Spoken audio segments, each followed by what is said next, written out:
Okay, what we're going to do is animate a second character. You previously created a character in AI with your panda, and so it can all be one layer to it. It doesn't really matter. Although if you do want certain things to move, like his eyes to blink or his hands to move, those do need to be in a separate layer. What I'll do first is, if it's a hamster, I could just, Command I, select the hamster, and make sure its composition. So make sure your hamster or whatever animal you have is small, and kind of put him behind your panda, and so he's not too much of a distraction.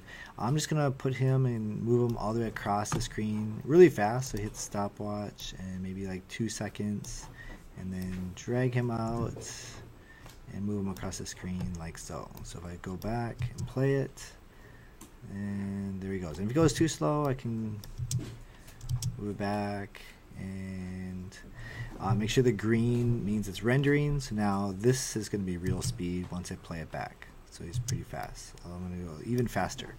Now you may have a character that wouldn't work well, just moving across the screen. You may want to do something a little bit more challenging. Okay, so that's why we can have the crab. So let's import the crab into this. So I'm going to go to my folder where the crab is.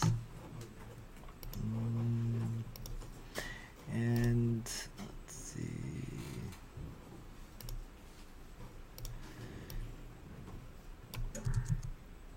And there's my crab, and I'm going to insert as composition and open. Okay, so there's my crab. And again, if you have separate layers, there's my crab layers that you can select, but I don't need to select the layers. I'm just going to use a crab because of time. I'm going to insert him right here. Okay. Now, one cool thing you can do with the crab is you can make him wobble. Okay. Again, all your animals should come from one side, and kind of either you can come onto the page and then come off, or just come onto the page and stay there, but it has to come onto the page.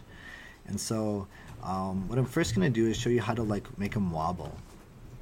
I'm going to zoom him in. Let's move him over here for now. And I'm going to zoom in so you can kind of see it better. But I'm going to use the R for rotate. Okay, so I'm going to hit the stopwatch. Okay, and then I'm going to start him here. Okay, and what I'm going to do is hit the stopwatch for rotation. And I'm going to rotate him, okay, a little bit out. And if it keeps freezing, I can go down to half, so it's a little blurry. And so notice it wobbled. So now I'm going to move it a little bit out. I'm going to wobble it back to right around 0, or even more. Okay, and then I can wobble it back. Okay, for our rotation. So if you look at it, see how it looks like he's wobbling. And I can put the keyframes really close to each other, so it's even faster. So if I go here, see how he's like wiggling. And now a good thing you can do is, with the keyframes close, you can actually copy these, okay, and hit C, and then move the timeline like maybe here, and Command V, and Command V, and then highlight these, Command C, so it's a little bit faster, Command V, Command V. So, because you wouldn't want to do it to the whole thing, so now if you look at it, okay, there you go. And now I want to make him come, and then you just use position like I did before, and he can come onto the page, and so on. Okay, although notice how his it's right here is his anchor point. I would want to move my anchor point to here, so it wobbles back and forth. So that was actually not the best. Also, you might have like a butterfly.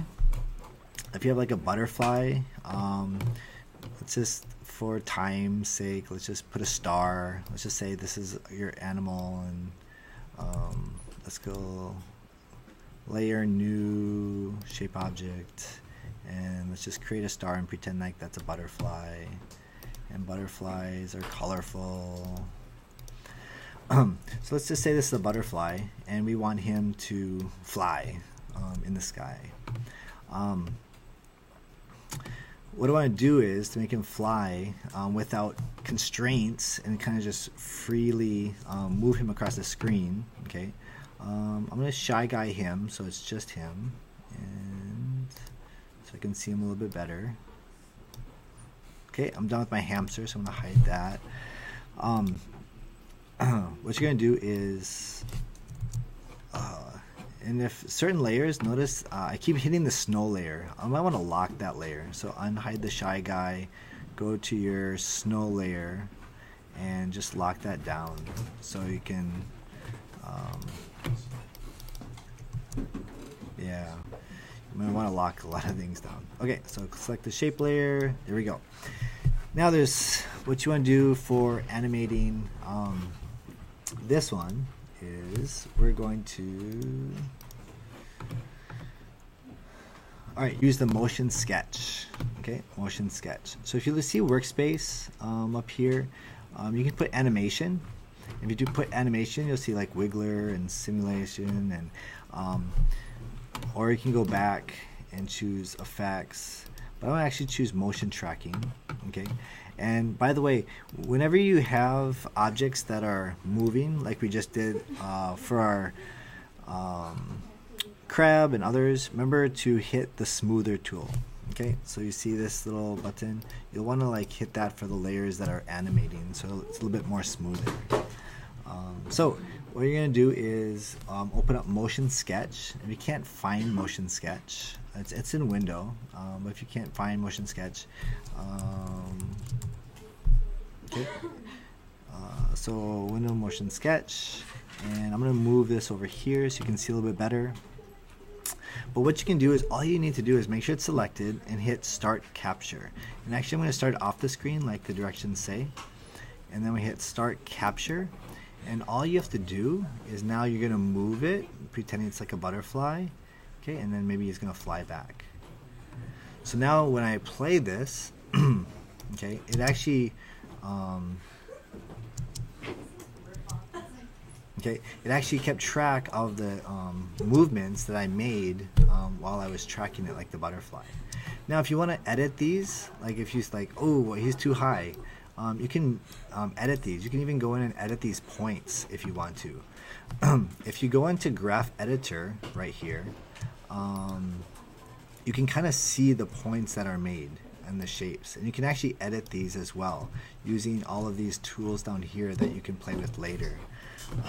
But what you want to also use is the smoother tool. So if you also search smoother, okay, and you'll see it under Windows Smoother, and I'll move it over here as well. And again, these are tabs. You can go through and tab and this, and the more tolerance you have, the more smoother it will be, and it will eliminate a lot of those little keyframes, so it's a little bit more smoother parts to it.